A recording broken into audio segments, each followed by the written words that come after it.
Welcome back to the 2017 Dallas Regional Championships. My name is Gabby Snyder, and I am here with Adam Dorricott, and let's talk about this next round. Yeah, we've got a really exciting round for you. We've pulled players who are still undefeated, so they've gone through the first 5 rounds of the day without picking up a single loss. Obviously, the little bit of delay does tilt some players a little bit, but they've managed to stick through and take themselves to 5-0. So this should be an absolute barn burner of a match as we go into it. Tell us who we've got and, of course, what teams they've got. Yeah, so we have Joseph Brummett versus Collin Heier. So both Collin Heier, a very familiar name. I believe you might be familiar with some of his accomplishments. Well, of course, he has had that big Worlds run. A 3rd place in the Worlds, no matter how long ago it was, is still a level of play that is just so hard to really catch up with. And I think many players get a bit psyched out when they play against a player with that kind of pedigree. So tough for Joseph here, but he's been around a long time. He's definitely seen formats change and metas evolve. So as he comes into this game, he's got a fresh meta at his hands. Maybe he's going to go back to some of these older formats he's played, pull some knowledge out of that bank to really succeed in this game. So I think both players have played for a long time, know how this kind of gameplay is very offensive, being able to play defensive. We saw Collin, particularly in his Worlds run with a fantastic defensive trick room team, something he could revive in the coming match. So be interested to see if his team does line up with it and see what Joseph brings to the table, which kind of style of play he's decided to sit with, and if that's going to be able to beat out what Collin's brought to the table.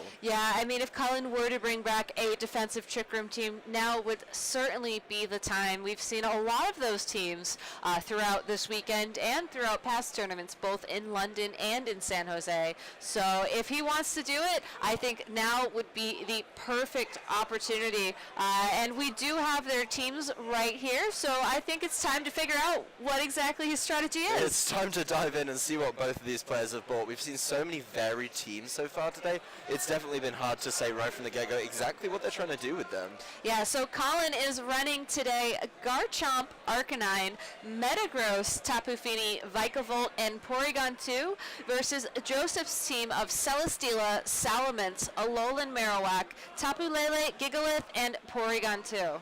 Well, I feel when I look at these two teams, it's kind of same, but different. They both obviously have the Porygon 2. It's been a staple of the format so far, and I like that they've both brought that. That's been really useful in setting up Trick Room. We've even seen it reverse a Trick Room, and it brings decent special attacking moves and a couple of options such as Toxic. So that's always nice. They've both decided to build around that.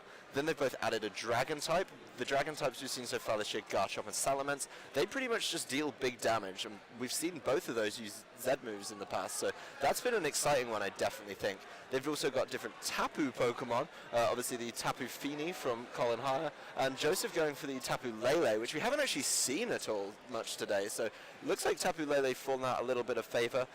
The team I'd like to dive in a little bit more on though is Collin's. We do see it with the Garchomp and the Vikavolt. We saw that on stream earlier, and we really have to hope Joseph has an answer to it because it did so much good work earlier on the stream. It did an amazing job, that Garchomp and the Vikavolt pairing up for the Earthquake and Discharge combo. Was able to deal a ton of damage to the Pokemon on the opposing side of the field. Whether or not Collin has decided to run that on his team, though, is yet to be seen. It certainly is something I think a lot of trainers would just sort of jump to immediately add a new format, which I don't really know is Collin's style. So maybe his lead will tell us a little bit more. We see Porygon 2 and the Celesteela coming out on Joseph's side of the field, followed by Collin's lead of Tapu Fini and Metagross. Very interesting lead from Collin, and not a traditional or standard lead in this format at all. Metagross, of course, pretty decent position here. One thing that people have done in the past to deal with Metagross is try and burn it, so maybe not a threat from Joseph's team, but maybe he realizes how well it pairs with Tapu Fini's Misty Terrain to keep it safe. We haven't seen so much Metagross this year because it hasn't been able to pick up the big knockouts and deal the big damage it has in the past, and I don't think it's going to be able to do that here, but definitely a curious lead, and I think Joseph, if he wants to, is free to set up the Trick Room with Porygon 2. The decision he has to make, though, if he sets it up, is Collin's team designed to capitalize off it? That's always the danger when you set up Trick Room for somebody who also has Trick Room and is a known lover of Trick Room like Collin. Yeah, we see Tapu Fini attack immediately with that muddy water. It connects with both the Celesteela Celesteela and that Porygon 2. Metagross going for a Meteor Mash into the Porygon 2. It doesn't deal a lot of damage, but Metagross gets that attack boost from it, which is always greatly appreciated. Heavy Slam from Celesteela into the Tapu Fini brings it down to just above half health, and we do see Joseph set up the Trick Room. So yeah, Joseph does go for it. Obviously not too worried. Looking at the way Collin's built his team, maybe thinks it's just kind of an option to try and reverse Trick Room or just be bulky and maybe do something different. So now Joseph, this time, both his Pokemon go first because we saw Collin's Pokemon move first before. But good damage out definitely helps. Nowhere near a knockout on the Porygon 2 though, so maybe Collin's a little worried about his answer to that. Meteor Mash getting the attack boost will help though. And if he can keep Metagross around on the field, which he definitely can against the two Joseph has out now, maybe hit another Meteor Mash, maybe even hit another boost, all of a sudden it becomes a real problem because Bullet Punch coming off a boosted attack stat will be damaging pretty much anything that gets in its way without a resistance. Yeah, I think with Collin's team, it doesn't look like a Trick Room team, which is why I think Joseph felt safe setting it up that last turn, but Collin is certainly the kind of player who would not forget to sort of play around that in his team building. We see we see that Marowak switch in on Joseph's side of the field. Collin switching out his Tapu Fini, sending in his Porygon 2 in place. So this could be very bad news for that Metagross. We see Porygon 2 going for a tri-attack onto the Porygon 2 on Collin's side of the field, and Zen Headbutt from that Metagross targeting that Porygon 2 and missing the knockout. That's a really unfortunate knockout to miss. That's the thing he wants to get off the field, particularly with the switch in Collin makes. Collin clearly bringing his own Porygon 2, doesn't look at all like he wants to play under the Trick Room, which is pretty untraditional for him. But now he's got his Porygon 2 in. It looks fairly safe, of course, staring down Porygon 2 and Marowak. Might be able to reverse the Trick Room, and we end up in this mind game of, does Joseph Trick Room himself? Is he even safe enough to Trick Room himself? Of course, Metagross will be able to pick up a knockout if it catches the Porygon, but it is under pressure from that Marowak and a big Flare Blitz. So a lot of mind games here. I think the item on Collin's Metagross here is going to be extra important as well. We see Metagross protect this turn, not going to want to take any damage from that Flare Blitz from that Marowak. Porygon 2 using Ice Beam onto the Marowak, so a very interesting play there, possibly hoping for a freeze, but whoa, okay. Joseph going for the Trick Room to possibly stop Collin from reversing the Trick Room, but ends up reversing Trick Room on his own. A very, very smart play from Collin. We've seen it before where players try, and what they do is double Trick Room is what they like to call it. You obviously goes up once and then it goes right back because both Pokemon get to use the move. So smart play there from Collin. Looks very obvious like he's going to Trick Room, so Joseph goes to the obvious, I'll just try and reverse it on that turn and get it back up and actually reset the counter on it. But Collin doesn't fall for it, gets a little bit of chip damage down on the Marowak, and that's going to be really good for him as now the field's a little bit more in his favor. Oh, Zen Headbutt missing that Marowak. Unfortunately, we see Tri-Attack target the Celesteela on Joseph's side of the field, and there is the Flare Blitz from Marowak onto that Metagross. Will it be enough for the knockout? Unfortunately, it is. Yeah, we don't see any item come out of Metagross there, so information that's going to be hidden. A massive amount of recoil coming out onto that Marowak, so maybe in range to get knocked out by a few more things on Collin's team, but I think losing that Metagross without getting that Zen Headbutt down is really, really unfortunate. He sets the field up for it to use the Meteor Mash boost that it got in turn 1. Would have been beautiful if it could have capitalized off that, but it's not able to. He does get to bring in Tapu Fini now though. Trick Room isn't up, so it's likely going to be able to move before Marowak. Could be a really good turn, especially if Collin has something like a Thunderbolt on his Porygon 2. Yeah, so very unfortunate play there for Collin. I think the combination of that Zen Headbutt and the recoil from that Flare Blitz would have been enough to knock out the Marowak, but he is still in a great position right now. But he switches out his Tapu Fini and instead sends in his Arcanine. So a very curious play here. We know that Intimidate ability that Arcanine has will lower the attack stat of both the Celesteela and the Marowak, which may help Collin out. But Celesteela goes for Leech Seed onto the Porygon 2, thinking a little bit more defensively. Porygon 2 with an Ice Beam into the Celesteela. Deals a lot of damage, but is not enough, and Arcanine is left to take the Shadow Bone from that Marowak. No, I think smart play there from Collin. Looks like the Tapu Fini was in a really good position, but clearly a little bit scared of taking big damage from something like the Shadow Bone. Porygon that download's given it a really surprisingly high special attack stat, is now putting a bit more pressure on Celesteela and bringing the Intimidate from Arcanine in. Very smart. Both Pokemon affected heavily by it. Means it's going to be a really, really good time there. Nice that the terrain runs out as well, so when Tapu Fini comes back in, of course it's going to reset it and get its own terrain up. We haven't seen the Tapu come out of Joseph yet, so maybe pretty much uncontested in winning that terrain war. Yes, so Arcanine is going to definitely threaten all of the Pokemon on Joseph's side of the field right here, but I don't know, I almost feel like switching out that Tapu Fini there was a mistake. I think Muddy Water might have been a great opportunity for Collin to get some momentum back. We do see it take the field again here. Porygon 2 switching out for the Tapu Fini, setting that Misty Surge, getting that Misty Terrain back up on the field. But Joseph making a switch as well. He switches out his Marowak for the Porygon 2, who only has a little bit of health, but may allow his Marowak to get back on the field without being intimidated, which is what he might be aiming for. Celesteela protecting, Arcanine going for a Flare Blitz into the Celesteela, and Porygon 2 actually gets a free switch. Free switch for both the Tapu Fini and the Porygon 2, so both players able to reevaluate where they want the board, and both get a pretty important Pokemon out. Of course, no Trick Room setup, and it's really unlikely that Porygon 2 is going to be able to get it up with that little health remaining. I think Tapu Fini and Arcanine, with the spread damage coming out from Tapu Fini and Muddy Water, Arcanine being able to follow up with a big Flare Blitz, might be able to just put enough pressure on these two to swing the momentum in Collin's favor. Of course, he is down one Pokemon, but we see these games really turn on a knife edge. And one big turn for a player just gives them the momentum to round out the game very, very quickly. And that's what I think Collin needs right now. Celesteela switching out, and Gigalith taking the field on Joseph's side, bringing with it that Sandstream ability to bring the Sandstorm to the field. Arcanine going for a Flare Blitz into that Gigalith. It's going to deal just a little amount of damage, and Arcanine taking some damage back in recoil, activating its Citrus Berry in the process. So a net gain of health, all things considered, for that Arcanine. Tapu Fini going for a Dazzling Gleam. It's going to knock out that Porygon 2, but that Gigalith is left on the field. A Gigalith gets in, but does take a fair amount of damage on its way in. One thing I like about this team, Joseph does have a Weather Setter. We don't see a Weather Setter from Collin, and knowing he has Celesteela in the back, the way we've seen a lot of people play Celesteela is very slow and try and kind of stall and grind out the game with minimal health gains and losses each turn.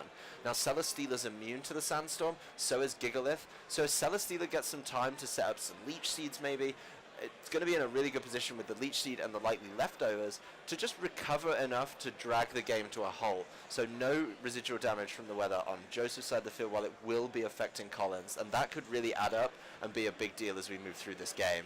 Especially since both these trainers seem to be taking a little bit of a slower approach to this game. You know, having that Sandstorm up and possibly getting Leech Seed up as well, and having that leftovers recovery will really start to punish Collin. So he needs to start thinking, I think, about more offensive plays right now. I don't know if switching Tapu Fini out will do that into the Porygon 2, but we shall see. That Porygon 2 taking the field once again with its download ability, getting the special attack boost, which is pretty good. Arcanine protecting this turn, so a very defensive play by Collin. Celesteela going for the heavy slam into the Porygon 2. It's going to deal a significant chunk of damage. Rock Slide from that Gigalith ending this turn. It does not connect with the Arcanine thanks to the protect, but it will attack that Porygon 2, and it leaves it just barely hanging on. No, I think you're exactly right what you said earlier in the turn as well, that Collin now needs to be going on the offense. The timer is on him, and I think the onus is on him to make those big moves as soon as possible. With the Sandstorm wearing his Pokemon down, it's really a race against the clock for him to win this game. Switching in and taking a lot of damage is not the answer to that. And even this Porygon 2, at this current moment in time, does not want to set up Trick Room. So he's relying on that Porygon 2 to be dealing damage, not its usual role in the team. And I think Joseph's just managed to maneuver the board to a position he really, really likes here. So Arcanine under a lot of pressure, and will be able to put pressure on Celesteela, but very little in return to Gigalith. Yeah, Collin needs to be able to accurately predict this turn what that Celesteela is going to do, but instead he switches out the Arcanine and sends in the Tapu Fini in its place, Celesteela protecting, so might have been a good play for him depending on what that Gigalith decides to do. Ice Beam from Porygon 2 into the Gigalith, a great read by Collin, and Gigalith ending this turn again with a Rock Slide. It's going to knock out that Porygon 2, and Tapu Fini again with that Sandstorm's damage will be left in the red. No, it's going to be exceptionally close, and all this switching from Collin just doesn't seem to be getting him a foothold back in the game, especially now he's down in numbers of Pokemon remaining. I think his switches need to be a little more essential, maybe less of them, but more important switches. We do see the Sandstorm is still up as well, so even though Tapu Fini could be doing decent damage with a Muddy Water perhaps, it's going to be really tough to do big damage to Gigalith because of the way that its special defense is boosted, of course, by that Sandstorm. So very good positioning from Joseph. And I think having an uncontested weather could be the key to victory in this whole set for him. Definitely, and we have to remember that Muddy Water from Tapu Fini is only 85% accurate, so it is possible that it won't even connect with that Gigalith. It's unfortunate, and especially in a best of 3, you don't want it to come down to these kind of accuracy rolls, but if that's what it does, so be it. We finally see this Arcanine land a Flare Blitz on the Celesteela for the knockout.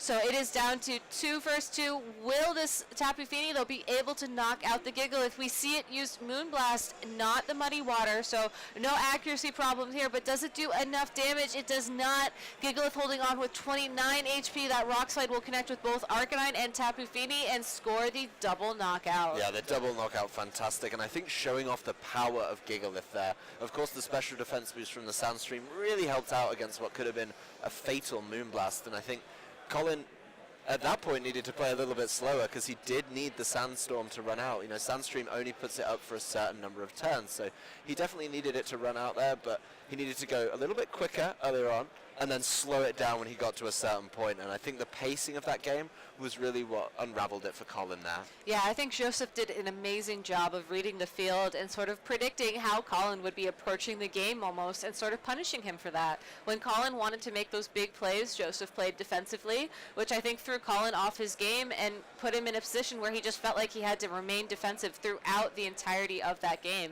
So how he's going to respond to that in game 2, I'm not sure, but I definitely think he needs to take a moment to collect himself and sort of rethink his strategy moving forwards. I definitely think as well is he didn't bring the answers he has on his team to Celesteela, and we did see Joseph a number of times bring the Celesteela in, and it just puts so much pressure on. He finally, in that dying turn of the game, managed to show how much damage Flare Blitz will do when it connects from Arcanine, but unfortunately getting him in a position where he could do that safely was really, really tough, especially with the pressure of that Gigalith coming in from Joseph.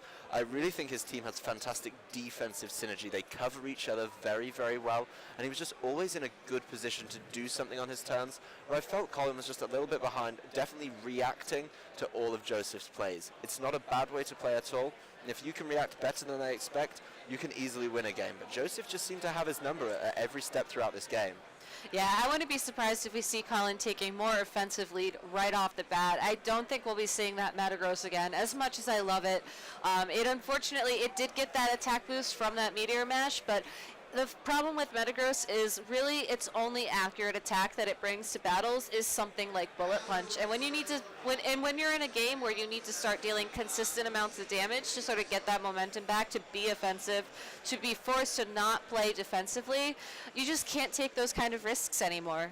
No, I think what he needed there as well, if that Zen Headbutt had hit on the Marowak, I know it's cheap to say that it came down to one move, but that would have really moved the momentum around in that game. It would have been different. He may still have lost that game, but he wouldn't have been forced to play defensively from the beginning. But we actually see the same lead from Collin. Again, that Tapu Fini and the Metagross into the Porygon 2 and the Gigalith on Joseph's side of the field. Not a bad place for Tapu Fini and Metagross, of course. Gigalith, weak to water type attacks, is going to get a bit of respite from them due to the Sandstorm that Sandstream, its new ability, brings. But Metagross able to put damage down with those steel type attacks, so Gigalith in a little bit of trouble. The problem Collin has, and he saw it in game 1, he can't focus on the Gigalith. It looks like an easy knockout, but Porygon 2 is going to cause an absolute disruption to him if he lets it set up and play again. So he's got both these things to try and deal with immediately. Gigalith clearly realizes the threat it's in. Yeah, Gigalith switching out, that Marowak taking the field in its place, but Tapu Fini using this opportunity to attack with that Muddy Water. If it connects with the Marowak, it could be huge. It does, but Marowak holds on with 3 HP. The Sandstorm should be able to finish that off, but Metagross actually did it itself, targeting that Marowak with a Meteor Mash, getting that attack boost, and Porygon 2 is left on the field alone to set up that Trick Room. Metagross exacts revenge on the Marowak from last game, catching it on the switch in. A really brave switch from Joseph. Clearly not realizing what threat the Gigalith was in, thought maybe the damage was going to go towards the Porygon. Collin manages to get that Muddy Water out, leaves a sliver of health on Marowak, and even though the Sandstorm would have got it, Metagross just there to tidy it up. So not the perfect play, getting damage on Porygon would have been good, but still a fantastic play. And with the boosted attack from Meteor Mash, Metagross may be able to do really big damage to Porygon every single turn. Get rid of it. It's not under a threat right now from this Celesteela, not at all. Interestingly enough, we do see that Celesteela take the field on Joseph's side. I was almost expecting to see that Gigalith return. You know, Gigalith is a very slow Pokemon. We did see Trick Room get activated out on the field. This might have been a really great opportunity for it to target down that Metagross before it starts dealing damage thanks to that attack boost. We see Tapu Fini switch out. We see Porygon 2 take the field in its place. Ice Beam from Porygon 2 on Joseph's side into that Porygon 2 along with the Leech Seed. So the Metagross here is free to attack with a second Meteor Mash, targeting that Porygon 2, bringing it down to the yellow, but we do not see a second attack boost. No attack boost this time, but it's much easier to take out a Porygon 2, of course, when it's been boosted by the Meteor Mash attack boost. So I think Collin really trying to capitalize on that.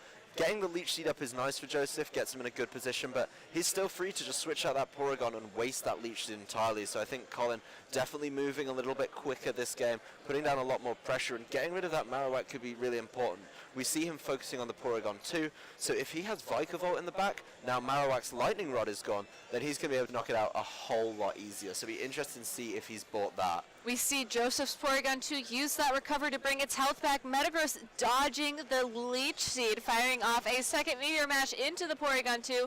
Again missing that knockout, again not getting that attack boost, but Porygon 2 on Collin's side of the field, able to use Trick Room to return the Twisted Dimensions back to normal. Brilliant turn for Collin there. He got a bit of what he wanted. He gets the Trick Room back so that the Porygon 2 on Joseph's side of the field can't recover before the next attack out of Metagross. And the Leech Seed misses from the Celesteela. It is only slightly inaccurate, but that means Celesteela's recovery is now limited to what it could be. If the Porygon switches out, he has no Leech Seeds on the field, and I think Collin's just really picked up the pace a lot in this game, so I like what he's done. Of course, Porygon 2 on Joseph's side of the field in a treacherous position here. Yeah, I think Joseph has to be a little bit careful with how he plays that Celesteela. It looks like it's sticking around, so we'll probably see it go for another Leech Seed of some sort this turn. No, we actually see it use Flamethrower onto the Metagross. It's not enough for a knockout thanks to the Sandstorm, but we see an item activate. Metagross is holding Weakness Policy that sharply raises its attack and its special attack, which is I don't think I was expecting to see that at all this game. I wasn't expecting it to see in this whole tournament, to be honest. A nice adaptation from Joseph, knowing Celesteela has problem with steel types, putting Flamethrower on it.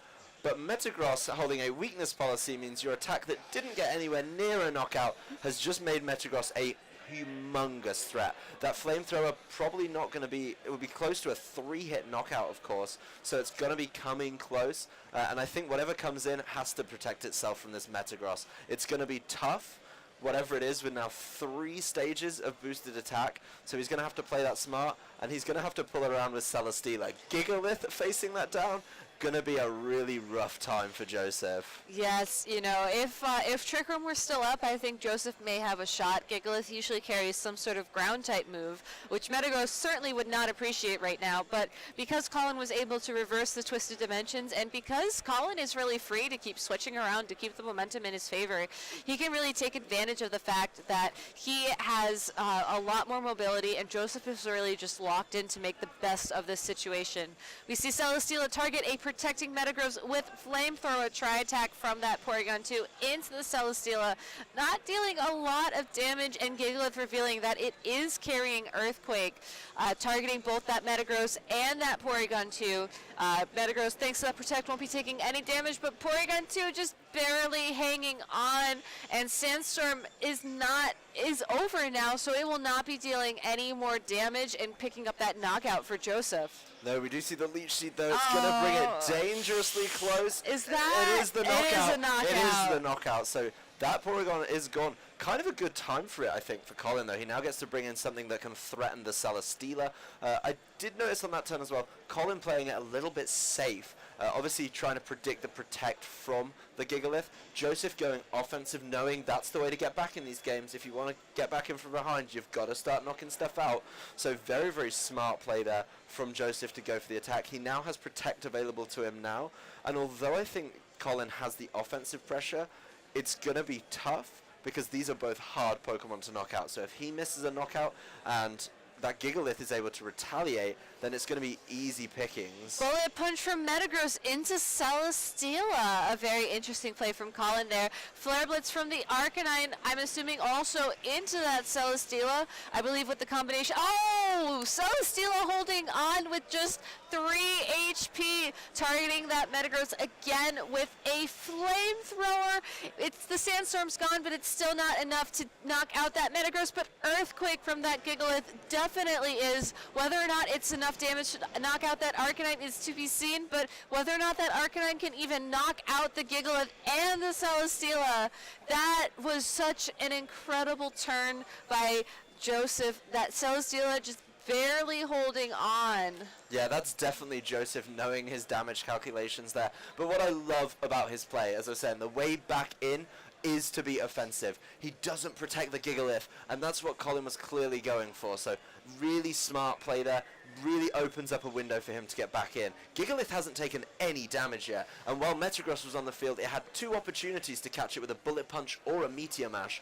Didn't take either of those opportunities. Playing the Protect mind game and Collin losing out both times means he's managed to level up the Pokemon here, which is definitely an interesting way for it to end up. Arcanine protecting this turn, not wanting to take any damage from an Earthquake. Celesteela protecting as well. The Tapu Fini going for Muddy Water.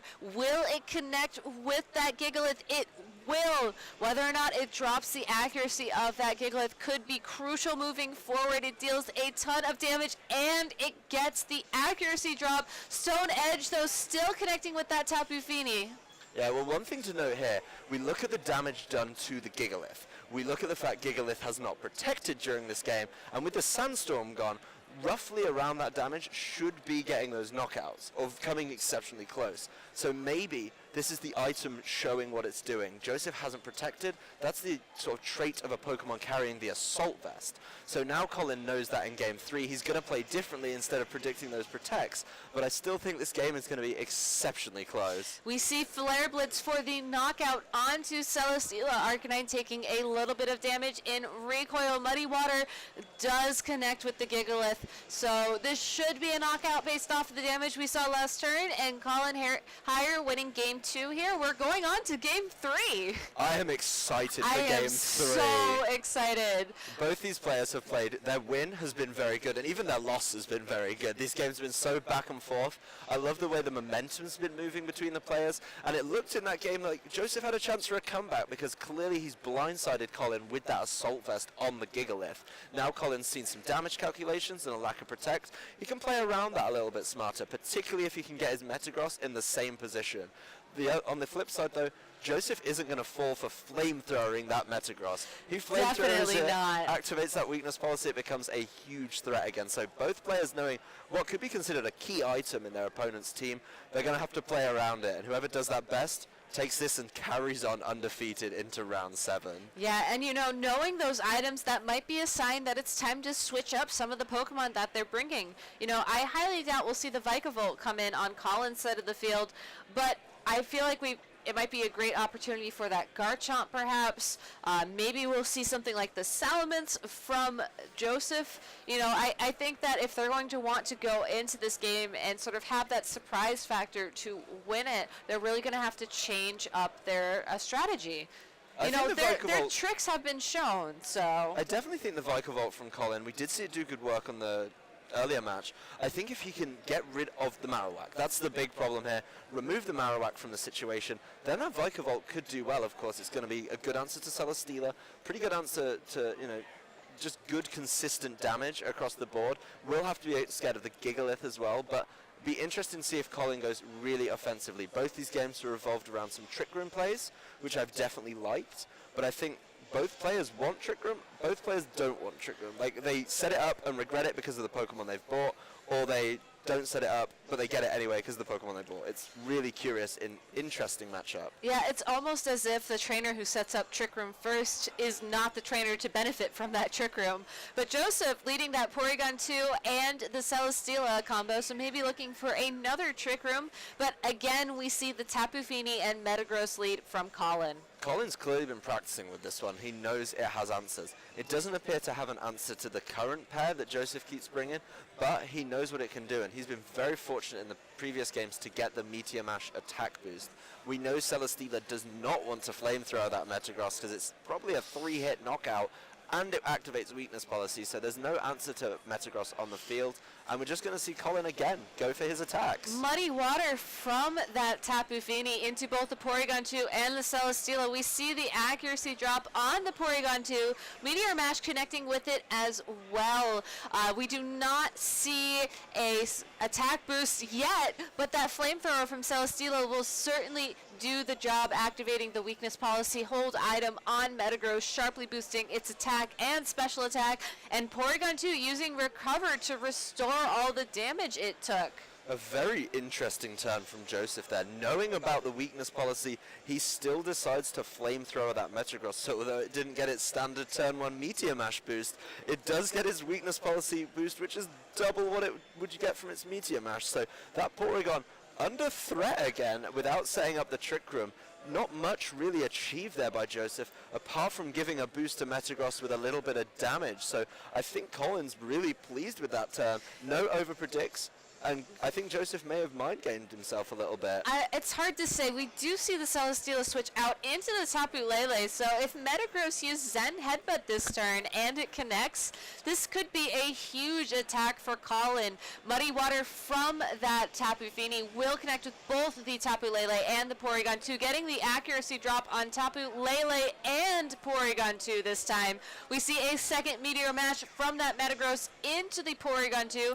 It leaves it with just 19 health, getting that attack boost, and again the Porygon 2 recovers. It gets another attack boost, so it's boosted its attack by 3 stages, and Joseph just set up the Psychic Terrain for him, so now Zen Headbutt is a very real threat on that Porygon, probably be doing more than the Meteor Mash now, and we do of course see that Lele's weak to the Steel-type moves coming out from Metagross. So and we know it has Bullet Punch on top of that. It has Bullet Punch, but it can't use it. Right. The Psychic Terrain, maybe a prediction from Joseph there to bring in the Psychic Terrain and stop a big Bullet Punch coming in, but it doesn't stop Meteor Mash or Zen Headbutt, so still plenty of windows for Collin to capitalize on, and I think he's just going to be wailing on this Porygon until he gets rid of it finally. Yeah, it's very interesting that Joseph keeps using that Recover move on his Porygon. It's almost as if he's just waiting to stall out something, but Metagross dodging that Shadow Ball thanks to the Muddy Water, targeting that Porygon 2 with a Meteor Mash, finally knocking it out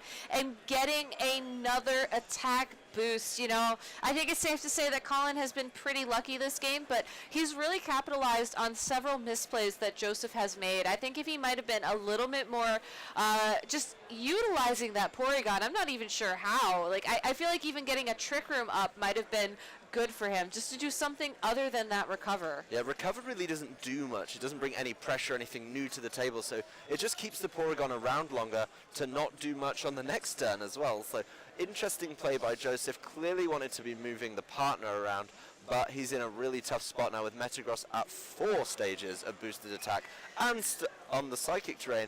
Interestingly enough, switching his Tapu Fini in to get rid of the Psychic Terrain, not the ideal situation, but he can bullet punch now. Yeah, switching in Tapu Fini to use that bullet punch to knock out the Tapu Lele. An amazing play by Collin there. Celesteela using heavy slam to target the Tapu Fini in on the switch, but it just doesn't deal enough damage. I think Collin's play looked on the surface a little bit weird. He had access to the boost on Zen Headbutt with the Psychic Terrain, but he just knew he needed to outspeed the Tapu Lele.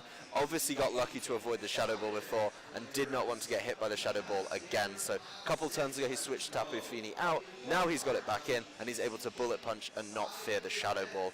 Very smart play, but this Gigalith is not going to have a fun time at all against the Metagross. And with the information he takes from Game 2, if Collin has sussed out the item puzzle, which I believe he has, then he's going to be able to really capitalize on this. And Celesteela is going to have to do way more than it bargained for. Tapu Fini switching out. We see Garchomp come in on the field in its place, possibly looking to take advantage of that Sandstorm. We see Metagross protect as well. And Celesteela heavy slamming his own Gigalith. Gigalith targeting the Celesteela. I don't know. I think Joseph might know that he have already misplayed a little bit this match, possibly looking to misplay further before clicking that forfeit button. They're going for rock, paper, scissors now. I don't know what's going on at this point. I have no idea. I'll try and suss it out. I think Joseph just wants a little more entertainment than the standard forfeit, of course. Collin's probably said to him he knows about the item. You know, players free to talk, and it's pretty much curtains here for Joseph. Those misplays early in this game, just trying to buy time with the recover, not working out for him. And it looks like Joseph's trying to forfeit in an entertaining way, something we don't often see on the stream here. You know, and it's really great actually to see him having fun with this. Being 5-0, taking your first loss in Swiss is always very hard, especially if you're playing someone like Collin. The pressure is on, but to be able to smile at the end of the game, you know, huge shout out to Joseph. That is so hard to do. Oh yeah, some people really don't, you know, handle this well, but I love that the two of them are just having fun with it. That's what these events are about. You know, people sometimes seem to forget there is a community involved and everyone loves to come and play with people from all over the country. Internationals, it's all over the world. So this game is so much fun. Collin moving on to 6-0, but Joseph's only got Collin as his loss. That's a fantastic record to be taking in as he goes forward for the rest of the tournament. Collin likely to have a really strong finish himself.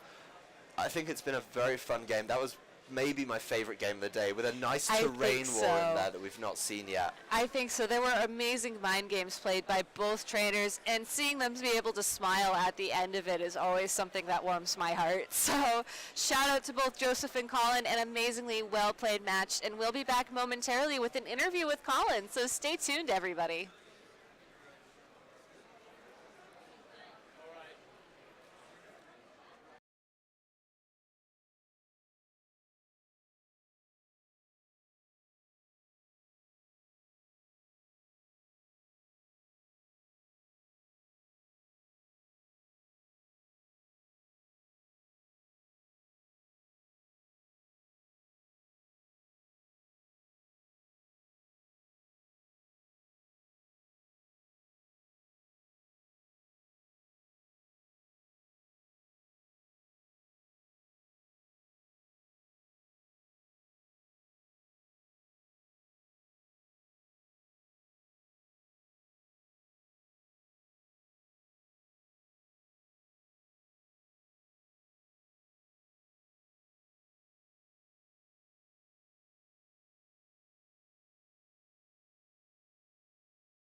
Welcome back to the 2017 Dallas Regional Championships. I'm here with Collin Heier, who just won his 6th round of Swiss. You are now 6-0. How does it feel? It feels really good. I haven't had like too much success in 2016, so I'm really out for blood, and I really want to win this regional.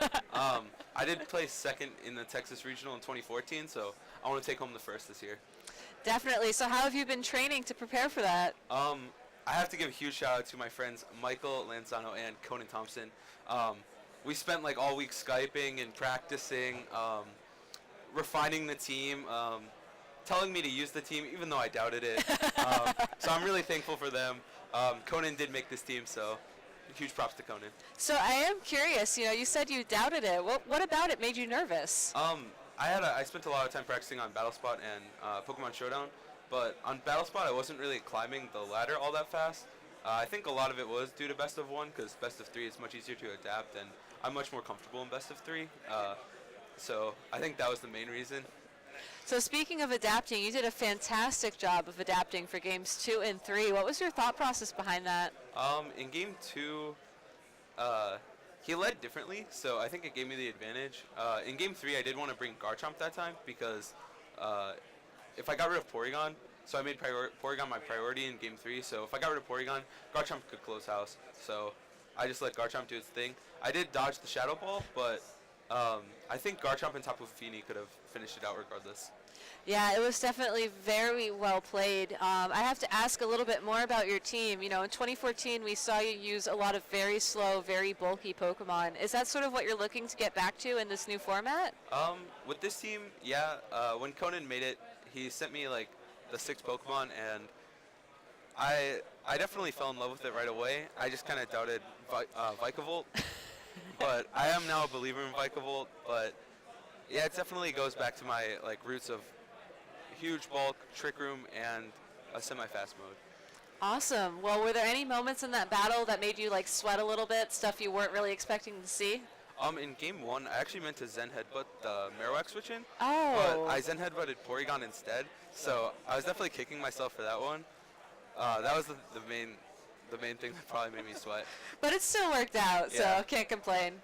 All right, well, congratulations on a great win, and best of luck with your last few rounds. We're almost done here.